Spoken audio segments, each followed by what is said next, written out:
আসসালামু আলাইকুম রহমতুল্লাহি অবরকাতুহু। সম্মানিত দর্শক, অতি সম্প্রতি ভারতের প্রধানমন্ত্রী জনাব নরেন্দ্র মোদী তিনি ভারতের যে পশ্চিমবঙ্গ, তার রাজধানী কলকাতা, তার আশেপাশের যে নাসিরনগর এলাকা রয়েছেন, সেই নাসিরনগর এলাকার একটি নির্বাচনী জনসভাতে বক্তব্য দিয়েছেন। এবং সেই বক্তব্যে তিনি যেভাবে বাঙালির বিরুদ্ধে, বাংলা ভাষার বিরুদ্ধে এবং বাংলা দেশের বিরুদ্ধে বিষোদ্গার করেছেন, আপাত দৃষ্টিতে এটি তৃণমূল কংগ্রেস বা মমতা ব্যানার্জির বিরুদ্ধে তার যে একটি রাজনৈতিক স্ট্যান্ড সেটা মনে হলেও এটি স্বাধীন সার্বভৌম দেশ হিসাবে ভারতের যে কেন্দ্রীয় সরকার, সেই কেন্দ্রীয় সরকারের মনোভাব বাংলাদেশের ব্যাপারে কতটা জঘন্য, কতটা ধ্বংসাত্মক এবং কতটা নির্মম এবং নিষ্ঠুর, সেটি তার সেই বক্তব্যে ফুটে উঠেছে। আমি জনাব নরেন্দ্র মোদীর সেই ভাষণটি নিয়ে অনেক চিন্তা ভাবনা করেছি এবং সেই ভাষণের প্রতিক্রিয়াতে তৃণমূল কংগ্রেসের সভানেত্রী এবং পশ্চিমবঙ্গের মুখ্যমন্ত্রী মমতা ব্যানার্জি তিনি যে বক্তব্য দিয়েছেন সেই বক্তব্য শুনেছি। সেই বিষয়গুলো নিয়ে সংক্ষেপে আলোচনা করার চেষ্টা করব। আপনারা জানেন যে আসাম, সেখানে আসাম এবং ত্রিপুরা, এখানে নরেন্দ্র মোদীর যে রাজনৈতিক দল বিজেপি, তারা সেখানে অতীতের যে কোনো সময় আসছে ভালো করেছে, অর্থাৎ সেখানে বিজেপির শাসন চালু হয়েছে।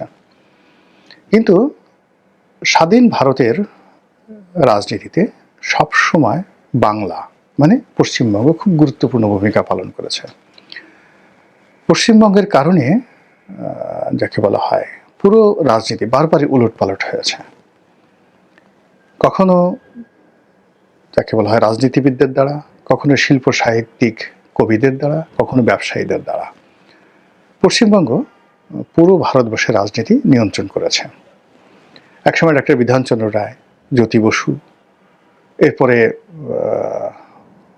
তারও আগে মাওলানা আবুল কালাম আজাদ, হুমায়ুন কবির, এরপরে সর্বশেষ যে রাষ্ট্রপতি ছিলেন প্রণব মুখার্জি, এই সমস্ত দিকপাল ছাড়াও শরৎ বসু, তারপর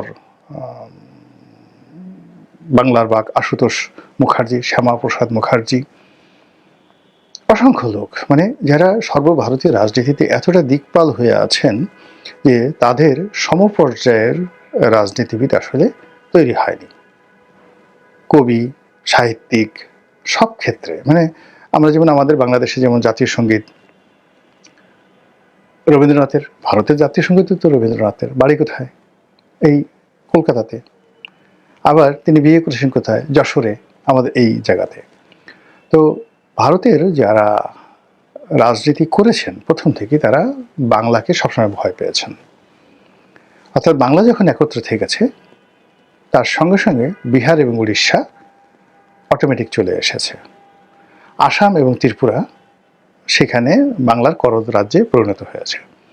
তো এখন একটু ম্যাপের দিকে তাকান তো, যে বাংলাদেশের ভূখণ্ড, তার সঙ্গে পশ্চিমবঙ্গ, বিহার, তারপরে আসাম, উড়িষ্যা, এই যে অঞ্চলটি হাজার হাজার বছর ধরে একত্রে ছিল এবং এই অঞ্চলটি দিল্লির মানে এখানে যত বেশি ঐক্যবদ্ধ হয়েছে দিল্লির সিংহাসন তারা নিয়ন্ত্রণ করেছে। সেটা পালদের আমল বলেন, সেনদের আমল বলেন, শশাঙ্কের জমানা বলেন, হর্ষবর্ধনের জমানা বলেন, সব সময়টাতে, এমনকি বাংলা, বিহার, উড়িষ্যা সেই মুর্শিদ কুলি খান থেকে নবাব সিরাজউদ্দৌলা পর্যন্ত এই পুরো সময়টি বাংলা থেকে দিল্লি নিয়ন্ত্রিত হয়েছে। এমনকি ভারত ইংরেজ শাসনের যে বুনিয়াদ কোত্থেকে হয়েছে? এই বাংলা থেকে।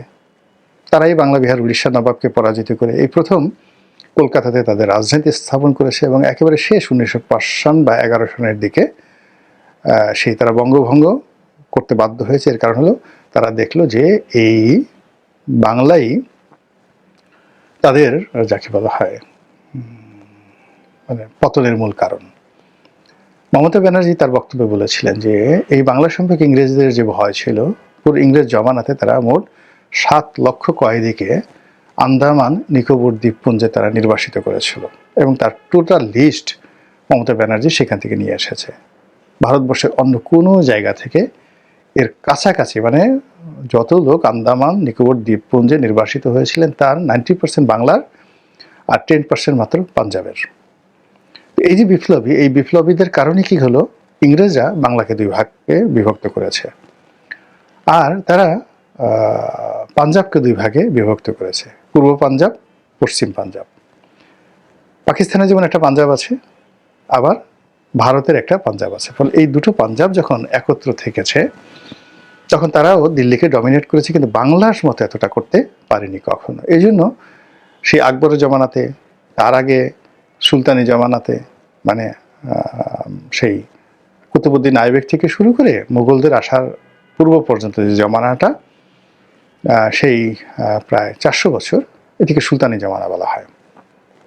এই সুলতানি জমানাতেও এই বাংলাকে, মানে দিল্লির যারা প্রভু ছিলেন তারা এই বাংলাকে খণ্ড বিখণ্ড করে দিয়েছেন। কখনো তারা 12 ভূঁইয়া বানিয়েছেন, কখনো বাংলা বিহার উড়িষ্যা করেছেন, কখনো ঢাকা থেকে মুর্শিদাবাদে নিয়ে গেছেন, সব এলোমেলো করে দিয়েছেন। আর সর্বশেষ যেটা যাকে বলা হয়